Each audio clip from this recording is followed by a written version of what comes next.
വിവാദ വനിതാ സംവരണ ബില്ലിനെതിരെ പാർലമെന്റിനകത്തും പുറത്തും പ്രതിഷേധിക്കാൻ പ്രതിപക്ഷം. പാർലമെന്റിൽ ബില്ലിനെ എതിർക്കുമെന്ന് പ്രതിപക്ഷം വ്യക്തമാക്കിയിട്ടുണ്ട്. മണ്ഡല പുനർനിർണയ നീക്കത്തിനെതിരെ വീടുകളിലടക്കം കരിങ്കൊടി ഉയർത്തി തമിഴ്നാട്ടിൽ പ്രതിഷേധം ശക്തമാക്കാനാണ് DMK-യുടെ തീരുമാനം.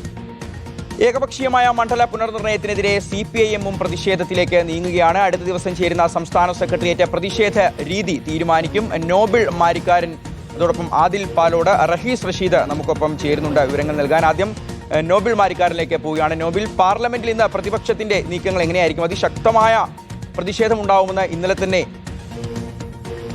പ്രതിപക്ഷ പാർട്ടികളുടെ പ്രതിനിധികളുടെ ഭാഗത്തു നിന്ന് നമുക്ക് വിവരം ലഭിച്ചതാണ്. അതോടൊപ്പം തന്നെ ഈ ഒരു സ്ത്രീ സംവരണം എന്ന വിഷയം, ആ സ്ത്രീ സംവരണത്തിനെ എതിർക്കുന്നു പ്രതിപക്ഷമെന്ന് തോന്നൽ ഉളവാക്കാതെ തന്നെ ആ ഒരു പ്രതിഷേധം ഏത് തരത്തിലായിരിക്കും അവർ ഉയർത്തുക?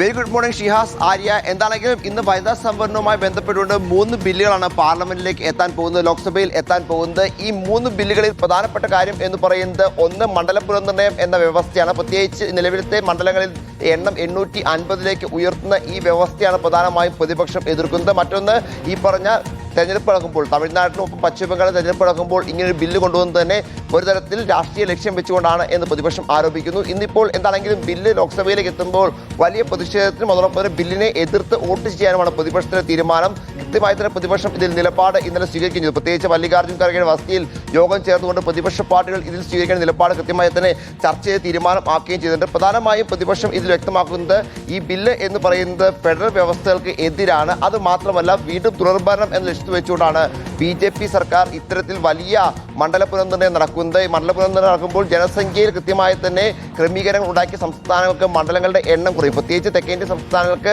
മണ്ഡലങ്ങളുടെ എണ്ണം കുറയുകയും ബീഹാർ, ഉത്തർപ്രദേശ് പോലെയുള്ള ഉത്തരേന്ത്യൻ സംസ്ഥാനങ്ങളിൽ വലിയ തരത്തിൽ വർധനവ് ഉണ്ടാവുകയും ചെയ്യും. ഇത് തെക്കേ ഇന്ത്യയെ ദുർബലമാക്കുന്ന സാഹചര്യം ഉണ്ടാക്കും. ഇത് വലിയ തരത്തിൽ തെരഞ്ഞെടുപ്പിൽ തിരിച്ചടിയാകുമെന്ന് പ്രതിപക്ഷം കൃത്യമായി തന്നെ വിലയിരുത്തുന്നു. അതോടൊപ്പം തന്നെ നിലവിൽ ഈ തെരഞ്ഞെടുപ്പ് സമയത്ത് ഞാൻ സൂചിപ്പിച്ച പോലെ ഇത് കൊണ്ടുവരുന്നത് കൃത്യമായ രാഷ്ട്രീയ ലക്ഷ്യത്തോടെയാണ് എന്നാണ് പ്രതിപക്ഷം വ്യക്തമാക്കുന്നത്. OBC സംവരണത്തെക്കുറിച്ച് ഒരു തരത്തിലുള്ള പരാമർശമില്ല. അത് മാത്രമല്ല, 2011 സെൻസസ് അടിസ്ഥാനമാക്കി ഇങ്ങനെയൊരു സംവരണം നടപ്പാക്കുമ്പോൾ സ്വാഭാവികമായും വലിയ തരത്തിലുള്ള അനീതി ഉണ്ടാകും എന്നടക്കമുള്ള വിമർശനങ്ങളാണ് ഇക്കാര്യത്തിൽ എന്താണെങ്കിലും പ്രതിപക്ഷം ഉന്നയിക്കുന്നത്. ഭരണപക്ഷമാകട്ടെ സ്ത്രീകൾക്കുള്ള അവകാശങ്ങൾ ഇനിയും വൈകൂടാ എന്ന നിലപാട് അവർ പങ്കുവയ്ക്കുന്നു. നിലവിൽ ഒരു വ്യവസ്ഥ എന്ന് പറയുന്ന രീതി, പ്രത്യേകിച്ച് ഒരു നടപടിക്രമം മാത്രമാണ് പൂർത്തിയാക്കുന്നത്. 2029 ഇത്തരത്തിൽ വനിതാ സംവരണം നടപ്പാവണമെങ്കിൽ ഇപ്പോൾ നടക്കുന്ന ഈ വ്യവസ്ഥകൾ വെച്ചുകൊണ്ട് മുന്നോട്ട് പോകണം എന്നാണ് സർക്കാരിന്റെ ഒരു തീരുമാനം. എന്താണെങ്കിലും ഇന്നിപ്പോൾ പ്രതിപക്ഷം വലിയ വിമർശനവും പ്രതിഷേധവും ഈ വിഷയത്തിൽ ഉന്നയിക്കും. രാവിലെ തന്നെ പാർലമെന്റ് കവാടത്തിൽ അടക്കം പ്രതിഷേധം നമ്മൾ പ്രതീക്ഷിക്കുന്നുണ്ട്. പക്ഷേ ചർച്ചയിലടക്കം പങ്കെടുക്കും എന്നാണ് നമുക്ക് വിവരമുള്ളത്. അതിനുശേഷം എതിർത്ത് വോട്ട് ചെയ്ത് നിലവിൽ ഈ ബില്ല് ലോക്സഭ കടക്കണമെങ്കിൽ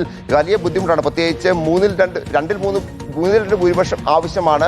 അതായത് നിലവിലത്തെ ലോക്സഭയുടെ എണ്ണസംഖ്യ എന്ന് പറയുന്നത് 540 നിലവിൽ ഇന്ത്യ സഖ്യത്തിന് 234, സർക്കാരിന് NDAക്ക് 293, കേവല ഭൂരിപക്ഷമായി 360 വേണം. കേവല ഭൂരിപക്ഷം 360, ഇനിയും 70-ലധികം സീറ്റുകളുടെ കുറവാണ് NDAക്ക് ഉള്ളത്. സ്വാഭാവികമായും ബില്ലിൽ എതിർത്ത് പ്രതിപക്ഷം വോട്ട് ചെയ്യുന്ന സാഹചര്യം ഉണ്ടായിക്കഴിഞ്ഞാൽ ബില്ല് ലോക്സഭ കടക്കില്ല. അതോടെ വനിതാ സംവരണം ഇപ്പോൾ എന്താണെങ്കിലും പാർലമെന്റ് കിടക്കാതെ വീണ്ടും ഫുൾ സ്റ്റോപ്പിലേക്ക് പോകുന്ന സാഹചര്യം ഉണ്ടാകും. അതേസമയം എല്ലാ സംസ്ഥാനങ്ങളിലും 50% സംവരണം, 50% സീറ്റുകളുടെ വർധന ഏർപ്പെടുത്തിക്കൊണ്ട് നിലവിൽ ഉള്ള ഈ പ്രതിസന്ധി മറികടക്കാനുള്ള ശ്രമങ്ങൾ, നയതന്ത്ര ചർച്ചകളൊക്കെ സംസ്ഥാനങ്ങളും ഇപ്പോൾ കേന്ദ്ര സർക്കാർ ആലോചിച്ചിട്ടുണ്ട്. അതുമായി ബന്ധപ്പെട്ട പ്രതിപക്ഷവുമായി ചർച്ചയ്ക്ക് കേന്ദ്ര സർക്കാർ തയ്യാറാകുന്നുണ്ട്. പക്ഷെങ്കിൽ പോലും പ്രതിപക്ഷം വഴങ്ങാൻ ഇടയില്ല. ഇന്നിപ്പോൾ എന്താണെങ്കിലും 18 മണിക്കൂർ ചർച്ചയാണ് നിശ്ചയിച്ചിരിക്കുന്നത്. പ്രധാനമന്ത്രി നരേന്ദ്രമോദി അടക്കമുള്ള ആളുകൾ ഇന്ന് ബില്ലിനെ അനുകൂലിച്ച് സംസാരിക്കും. രാഹുൽ ഗാന്ധി അടക്കമുള്ള ആളുകളും പ്രതിപക്ഷത്തിൽ എന്താണെങ്കിലും സംസാരിക്കാൻ തയ്യാറായി കഴിഞ്ഞു.